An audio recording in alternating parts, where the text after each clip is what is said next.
Hold on, PSA, you nasty mouth. Y'all need to brush your teeth. Style today is disgusting. And I was going on some of the youngest because them big red mischief boots. If you wear a 13, nah. It's not a romper, bro. It's a two-piece. But I thought he was about to hit me with the romper. I saw the drawstring as soon as he said romper. And I love Lil Durk. Had a skateboard in his shirt. That's not fashion. So he's like, yo, Puff, relax. And Puff's like, nah, that. So this Puff picks up some ice and just throws it. You f***ing light-skinned, I hate you. Ah!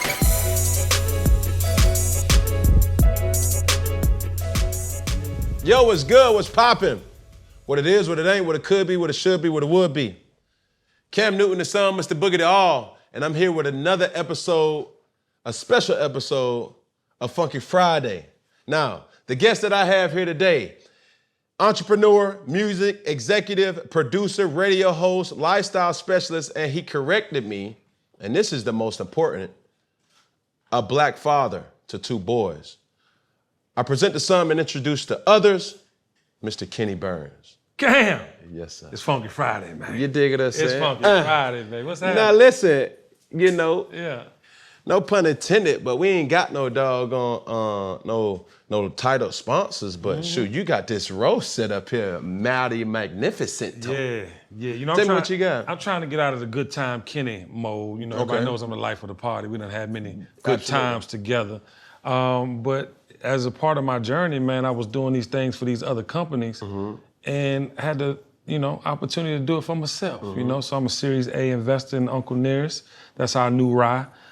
Big shout out to Fellowship because they hold us down. You dig what You know I'm what I'm talking about? The dream is real. Yeah. And LS Cream Liqueur is a Haitian Cremos-inspired cream liqueur that we invested in, actually on 10% of this company and 10% of Spearhead Spirits, which is Bayab, Gin, and Vusa Vodka. So we're making the play for ownership, man. Man, I love that. Yeah. And, just to start things off right, I don't know, me being from Atlanta and me obviously seeing you on the scene for so long, this Benjamin Buttons, my boy. He ain't got a gray in his damn hair, in his beard, but the steez of how, everybody hears about Kenny Burns is not only through the airways of radio personality, but bro, like you are the life of the party. Being able to curate a vibe, curate an energy. And the last time, I really saw you was at Howard Homecoming. Yeah. And that was rocking. Yes, sir. Heard y'all were upstairs at first. Yeah. What happened, nigga? Man, they had us over there partying with Mima and them. They was upstairs with the old head. The old folk. And ain't no disrespect, man. But, as I always tell people, I'm professionally ratchet. Like, it ain't gonna take nothing for this Atlanta to come out, the Collar Part, the G Silent. You know what I'm saying? And, we had a good time. But every time, I respect your age, bro. You know what I'm saying? I respect that you are OG.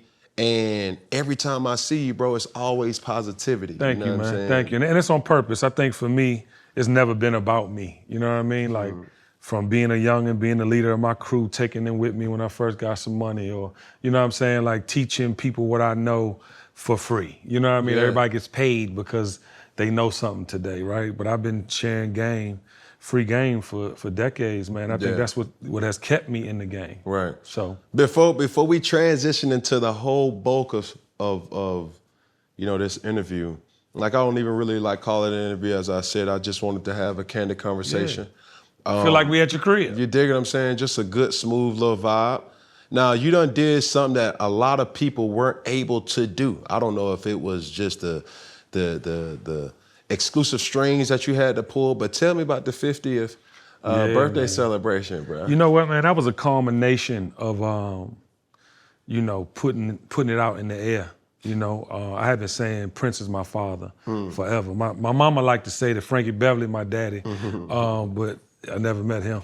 And so I think that, when I was saying this, man, and being a fan of this man's art for so long, I mean, I never forget, big shout out to Detroit, what up, though? I literally was living in Detroit for a year, and Prince in 1984 came out with Purple Rain, and I saw it when I was like 11 years old at Norwest Theater on Grand River. And the way he touched Apollonia, like, changed my life.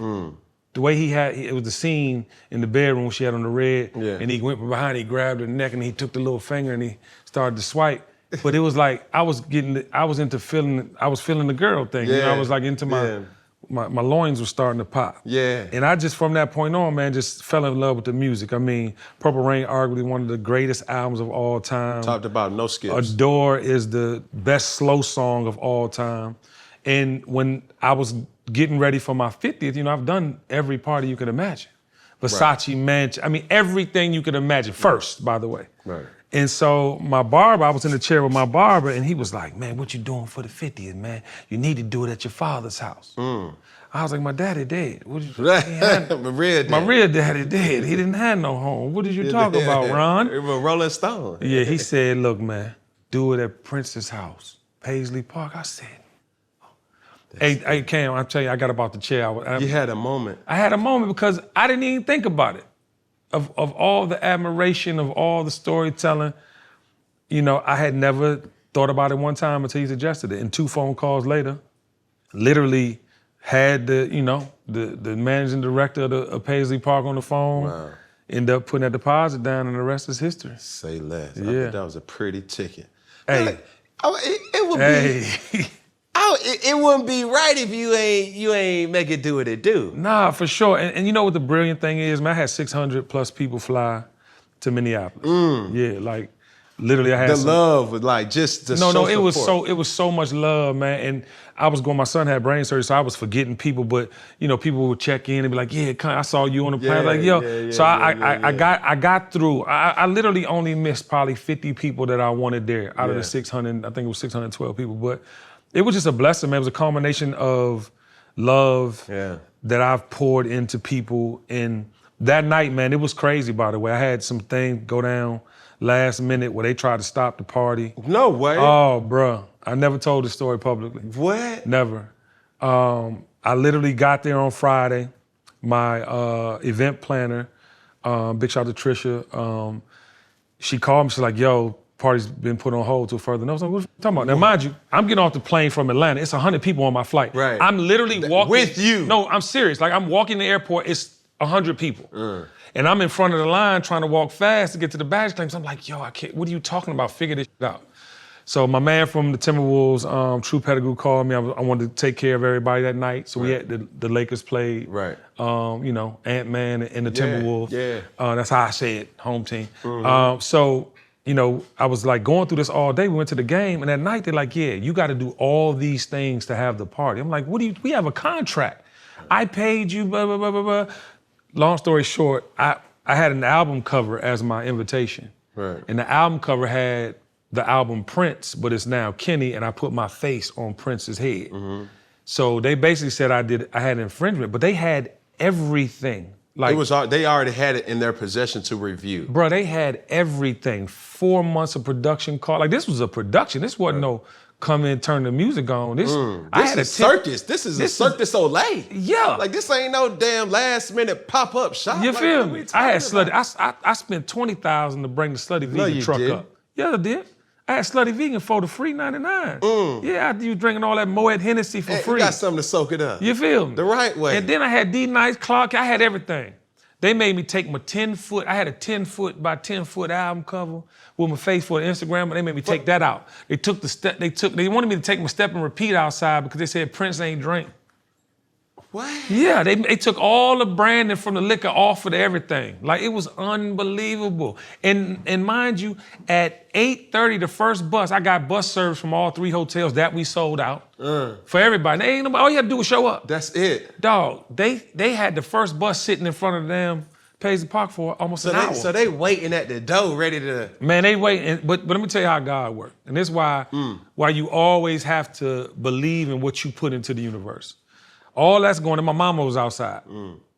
My mama. Okay. So, of course, she's straight in the bus and whatever, because they were luxury buses, they weren't the Greyhound joints. And so, long story short, they opened the doors, and in my mind, I'm like, all right, cool, doors open. But I go downstairs to the hotel, everybody's like waiting for the next bus that are in, because there's 2 buses to go and 2 buses to come back. Right. So the second bus was waiting for the bus to return. So I go down thinking everything ready, we about to party.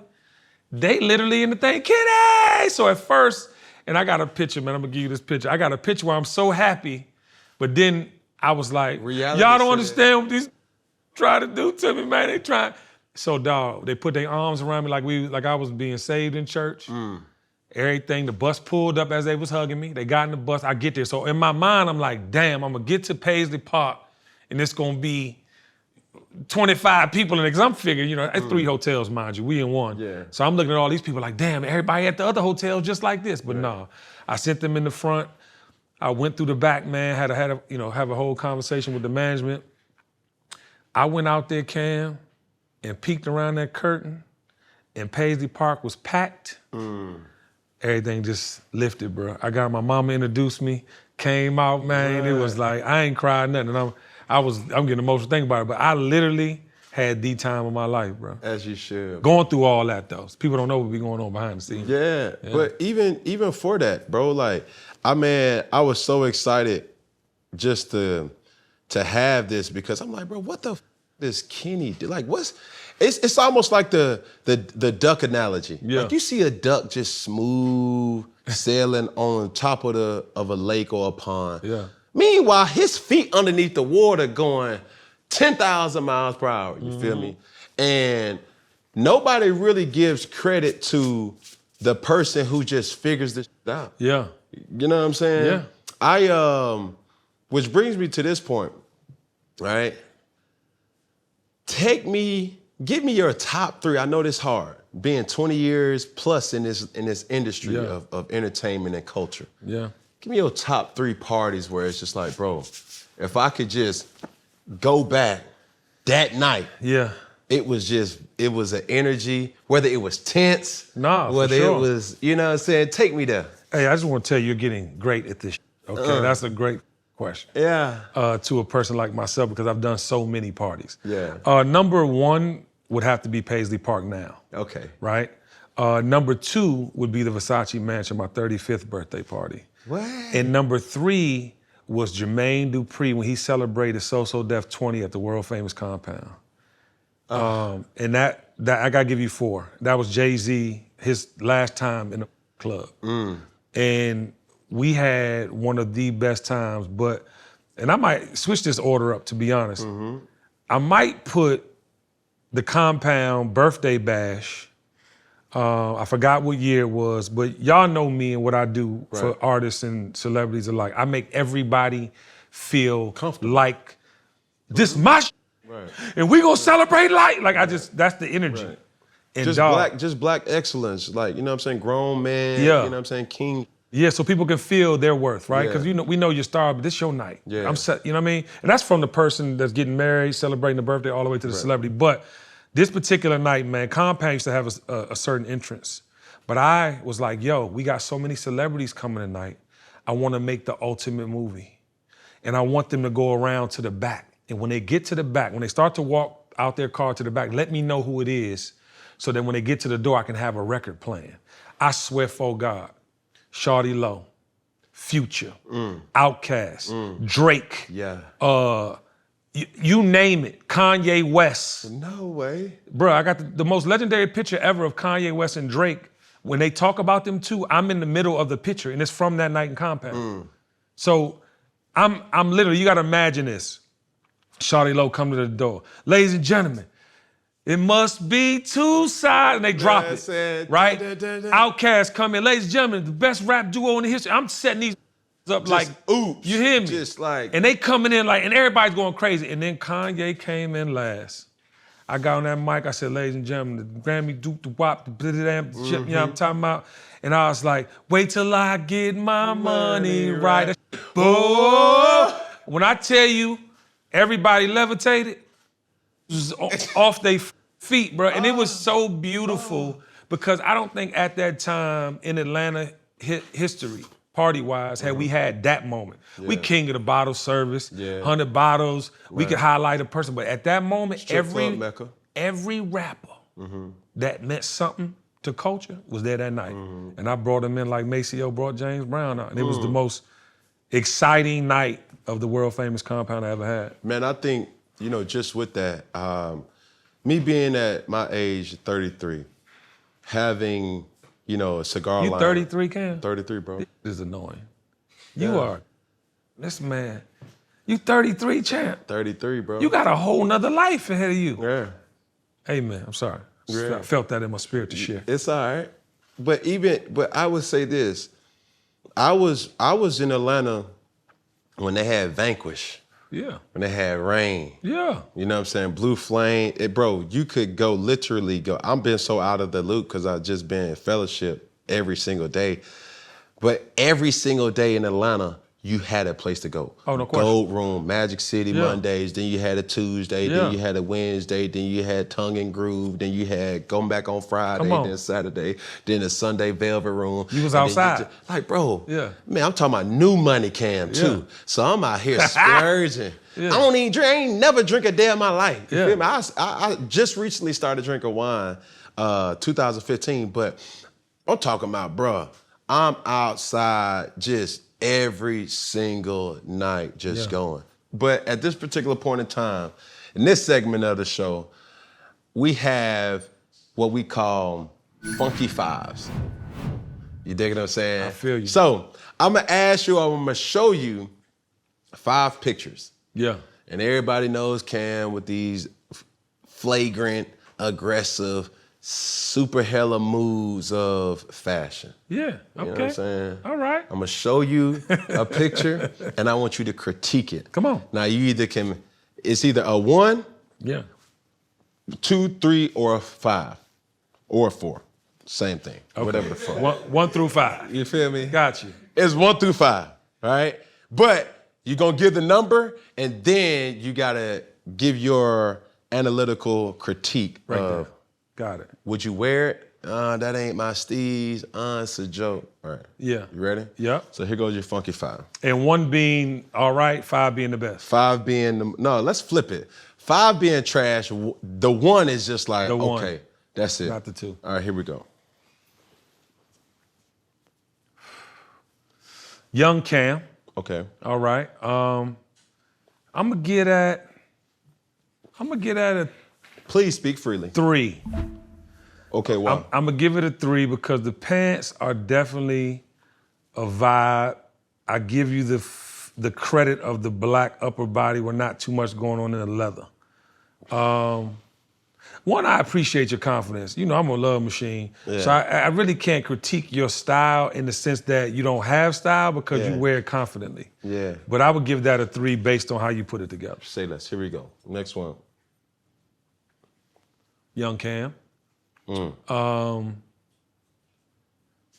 I get at a 3 too. Okay. You confident, man. So it's not like you give up what I'm saying anyway. Yeah, I don't. But it's like, yeah, like, you know what I mean? Listen, a good pattern, top and bottom goes.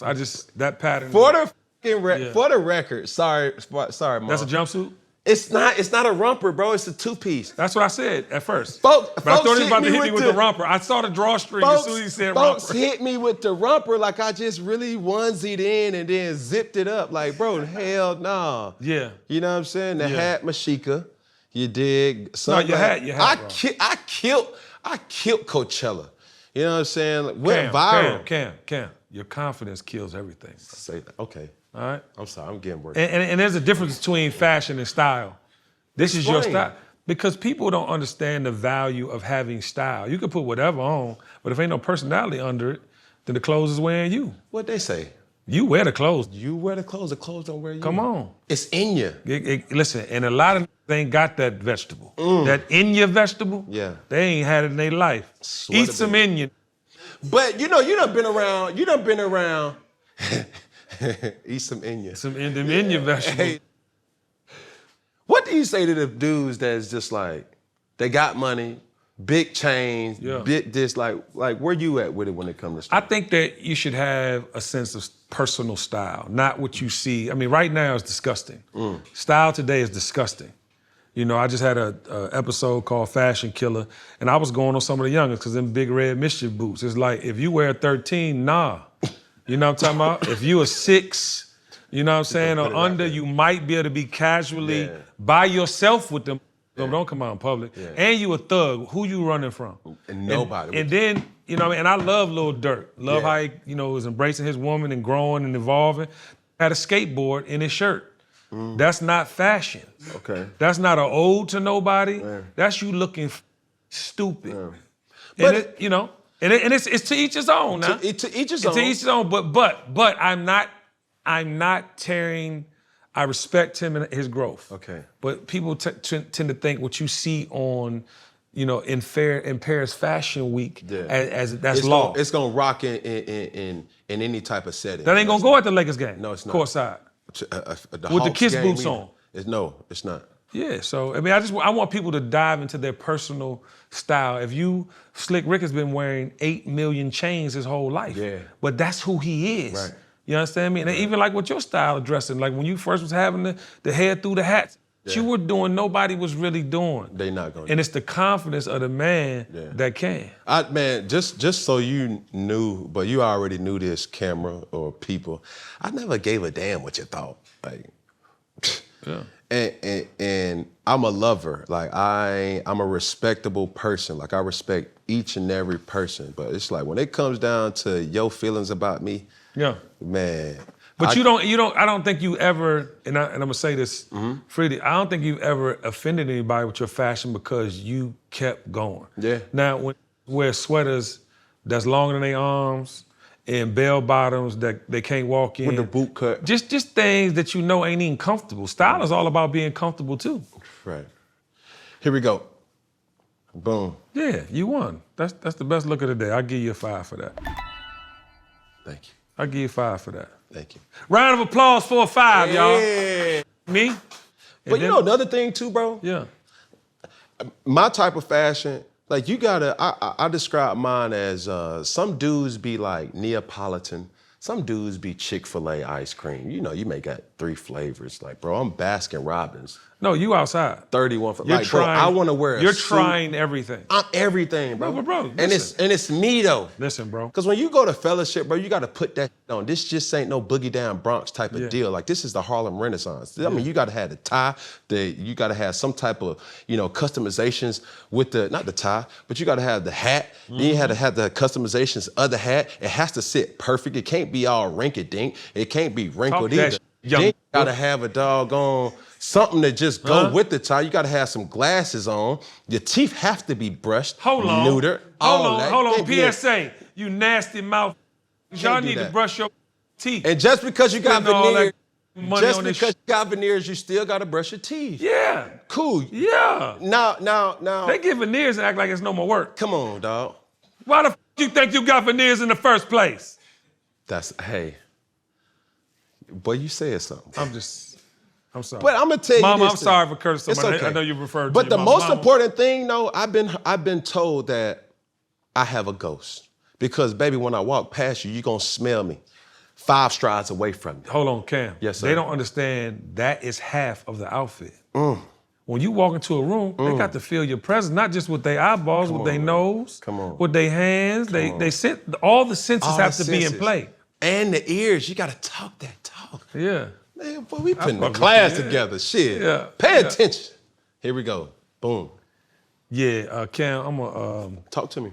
I'm gonna with you with the headscarf. That's brave. It's a bambushka. Yeah, whatever. It's a bambushka. Scarf. I love that. Listen. Again, it goes back, and y'all know me. I tell somebody when keep it a buck. Super horrible. Keep it a buck. Are those actual studs or is that just material? What do you mean? The polka dots. No, that was a Robert Graham. So is it like a material, elevated material? It was a material. Okay. Yeah, I'll give you 3 for that. Appreciate that. But the bambushka though, see, check this out though. I'm gonna give you the backstory to this. That summer, I had the opportunity to go to Paris Fashion Week, and I was like, I seen Virgil. He was so hard. Shit. Ooh. Whew. He had an Off-White, and he had a Louis Vuitton fashion show. Was he designing by then? But yeah. This was 3 years ago. Okay. 3 years ago. Post-COVID. Yeah. Okay. And when pre-COVID. My bad. Pre-COVID. Yeah. So when I went to one particular show, I was like, bro, what the are they wearing around their heads? You know what I'm saying? Like I'm asking everybody, hey, is that a scarf? And then one of the ladies said, shh, it's a bambushka. Oh, I said, man, I done Google all type of bambushka type of styles and everything. It's great to know what you're wearing though, because see, a lot of times people try to call it out. Yeah. So you know it. Yeah, it is. You know so it's a scarf. Yeah, it's a scarf. Yeah. But you know, it's the typical like Italian older woman type of steez, and which is fashion. Listen, man, you just put it on a different way You know what I'm than saying? other Here we people go. put it on. Okay. Suspender shorts. I give you a 3, man. Listen. I'm consistent. Yeah, you're consistent. But I was trying to be preppy with it though. It didn't hit like I thought it was gonna hit, but it is what it is. But listen, man, you know, the whole game of fashion is to make them look. Yeah. Huh? Do you agree with that? Oh, for sure. But So you're doing it for a But I'm reason. so comfortable too. Like, I see the preppiness with the bow tie, you know what I'm saying? And if white anybody t-shirt. knows anything about ATL, that prep movement was Outcast. well, the prep movement in general. Just Polo. the polo, that yeah. polo epidemic, like, boom, and then when Kanye came, pink polo with the backpack. Here y'all don't know who bought we a rat back. Come on. Virgil, Diamond, Yeah. Hey, come on, golly. Yeah. Yeah, man, so there she blows. So that's the, you know. But I'm gonna tell you one thing I like about your fashion in general. Okay. You wear clothes that fit your body. You know, I think this. Listen, now I told you I've been around some years, some decades. I've seen the baggy come back, but the baggy today is disrespectful. The baggy today is uncomfortable. Okay. You know what I'm saying? At least when, because I never wore 5X nothing. You know, I might have did double X and I'm a large. Yeah. You understand what I'm saying? So I think there's rules. You ain't flagrant. No, but I think in life you shouldn't be. Yeah. Not if you want to be known for something. But I say, with that being said, and as we kind of transition back into, I like these new segments, by the way, y'all. you know, Yeah. as we Variety. of course, you know, you gotta, bro. This Baskin Robbins, bro. Come on. You feel me? You just can't be that vanilla, or we're gonna switch it up. Let's put cookies and cream. Like, nah, We're gonna hit you with the Rocky Road. With that rainbow sherbet. You know, the little sherbet, raspberry sherbet. Yeah. Then we're gonna get you with the mud pie. I love this guy. Like, me, bro, I'm just trying to evolve, Come bro. on, international players. You know what I'm team. saying? Come on. I would say this, bro. A lot of people have seen, you know, you for a while, but they really don't know the journey of you. You know what I'm saying? And the affiliation from many different artists to even with Jay-Z, even with Monica. Puff, all the legendary stories, Talk to me through that. Like, So- how did we evolve into the person that we are today? So I got locked up my senior year in high school. I was a basketball star in DC. And, you know, just trying to be Scarface, all the things we were taught to do. And, you know, I couldn't go to college because of the charge. And I tried to go to community college, play ball, work my way back. At that time, my cousin came to Morehouse. And he was like, dog, as soon as you can get off papers, you need to come to Freaknik. And I'm like, what's a Freaknik? What are you talking about? And he was like, yeah, man, it's the Black College reunion down here. It's in April, man. If you can come, you should come. So I literally did everything I could to get down here to that Freaknik. And it was Freaknik 92. I was 18. And I came down, man, and it changed my life. It changed the way I viewed the world. You know, at that time, all you could see is the Cosby Show, A Different World, things like that. But to come to the biggest cluster of historically Black college and university and see people just like you from all over. Now, mind you, there was no social media. So my cousin, they ran things, you know what I mean? Right, So word of mouth. big shout out to Leo. So he was like, yeah, my cousin come down here, you know, he getting off papers, he's just that and the third, boom, boom. And I knew people that were from DC and Detroit that moved to Atlanta to go to school. Right. So I came here, man, and wanted to implement what Puff was doing in DC where I was from. He was the party guy. Yeah. He was in the music. So, you know, started throwing parties immediately, became Funk Clinic Fridays. It's funny you got Funky Friday. We had Funk Clinic Fridays.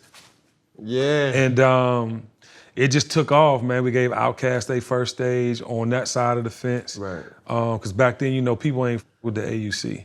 that lived in Atlanta. It was kind of separated. Correct. 112 was where you would meet, you know what I mean? Eventually Atlanta Live is where you would meet to kind of experience both. Right. But we were the crew, man, that kind of integrated that, man, and made it cool, because everything used to come to the AUC, all the artists on promo tours and all that. So we started doing Funk Clinic Fridays, ended up bringing, you know, the Big Mac promo with Biggie and Craig Mack. So I became a legend throwing parties. Yeah. And so one big party in particular was the Big Mac promo. Puffin him, you know, at that time he was my idol. Like I was like, I'm blueprinting him. Right. And you know, came. He had Biggie, Craig Mack, the whole crew. Let them all in for free. This Freaknik '94, and it just went left real quick. And pistols and all types of that, you know what I'm saying, made it legendary. As you would expect. You know what I mean? But that got the respect from them. So every time he came to Atlanta, it was like, Kenny Burns from 2020, they're gonna be at the party. Yeah. And so then I tried my hand in music, man. I was in the 112 parking lot passing out flyers one time, literal flyers.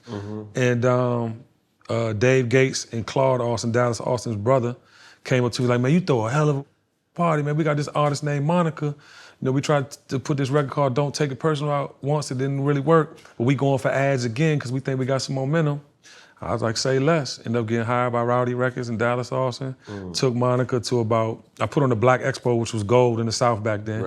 And so she came back, Don't Take It Personal, went platinum. Album ended up selling a bunch of records. So I was feeling myself. I'm in the meeting one day, and I'm like, tell her I need 500 a year. You know, because I'm thinking I'm responsible for everything, not knowing all the intricate pieces, you know what I mean? Right. And so he heard I said, I'm in the meeting. And then he was like, you're fired then. You too. No So way. big shout out to Dallas Austin. And yeah, so we, you know, ended up parting ways at the same time. And I was consulting for Damon Dash and Rockefeller Records and Jay and Biggs. I'm talking about before, you know, we had a song called 22 Twos. This around the same time. And ended up bringing him to Atlanta. So we just became cool. Rockefeller ended up going.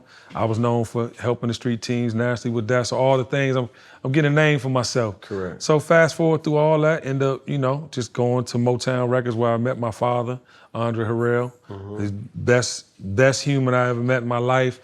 Taught me about lifestyle, like how to really, from the socks to everything, you know what I'm saying? Not that I wasn't already fresh, but he showed me my first Basquiat. He showed me things I had never seen. He had an apartment on the Upper West Side, driver, you know what I'm saying? All this art. So I started implementing the things that I saw. And then I wanted to be a label. And I signed a girl group called Dream. Andre was the president of Bad Boy. He ended up signing it. Highest debut for girl groups. So I was just feeling my way through, you know what I'm saying? Then I get to the point where I wasn't really feeling the music business. And then I gave Dame the movie Paid in Full. And I told him I wanted a part in the movie. Hold on, stop. Yeah. No. You did what?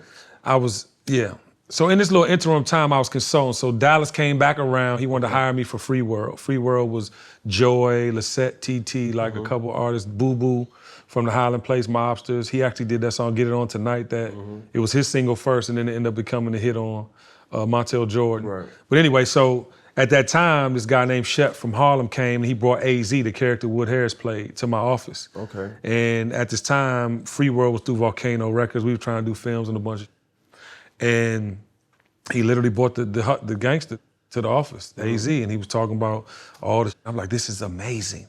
So went to Kevin Zinger, who was Dallas Austin's partner, was like, yo, we got this movie, we gotta do it, it's culture, I'm telling you, it's big, it's big. He's like, well, I don't really understand. So I was like, I know somebody that does. And took it down to John Street where Rockefeller Records was, and they ended up giving that man a bag, shook hands on the deal.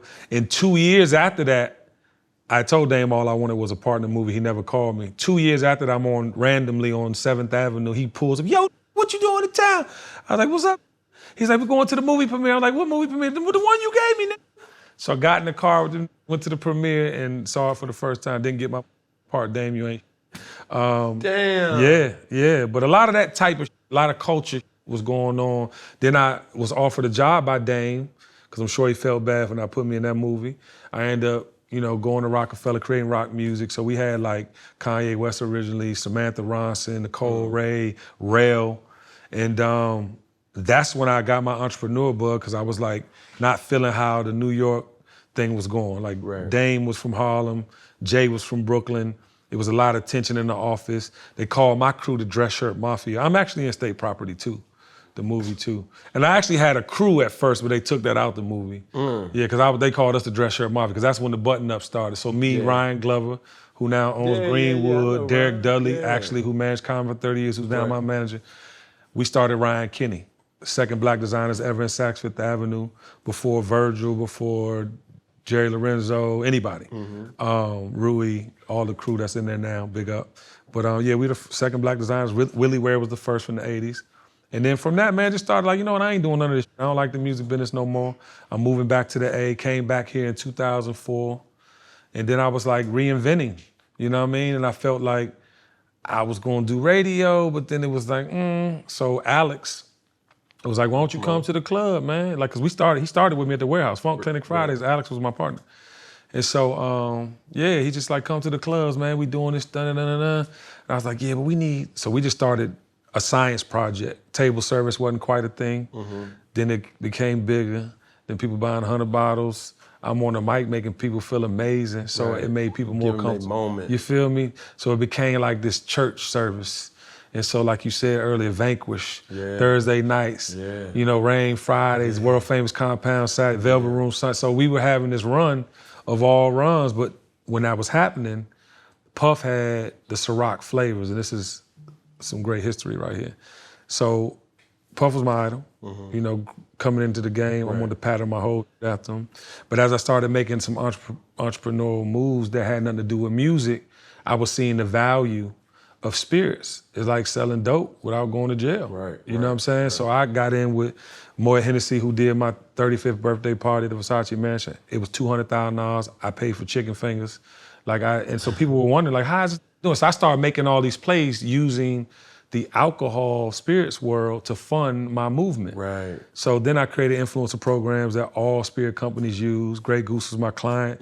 They gave me some millions to basically, what can we do to battle Ciroc flavors?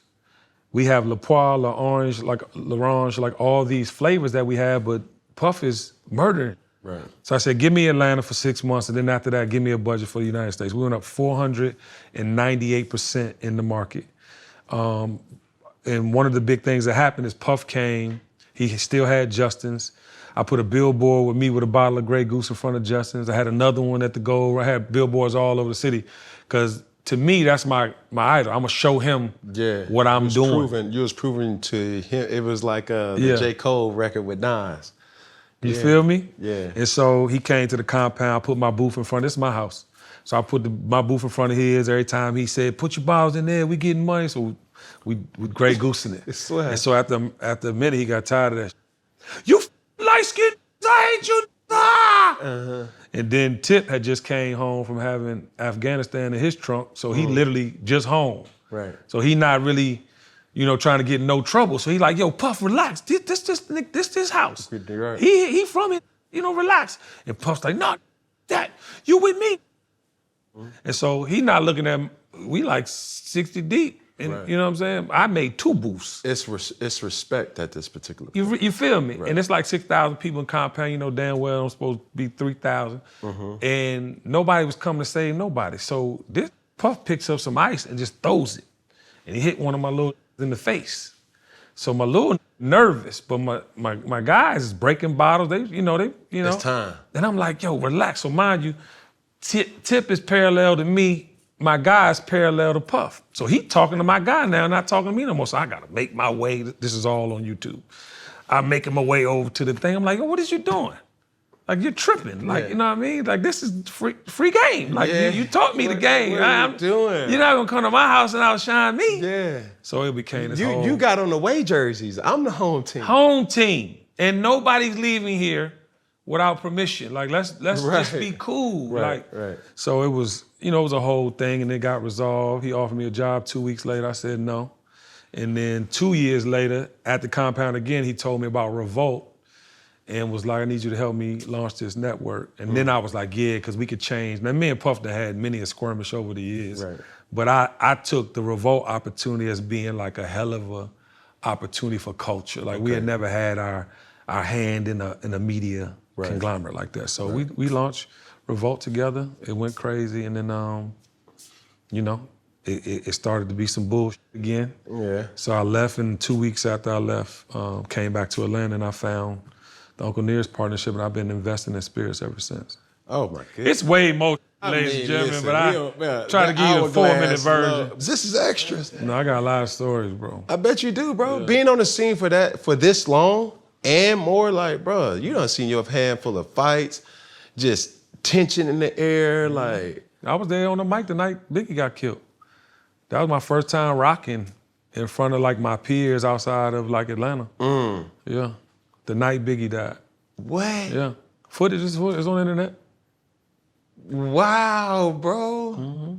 But it's like, just all in all, because, man, shout out to Black Rob, right? A partner in Tennessee. Yeah, my guy.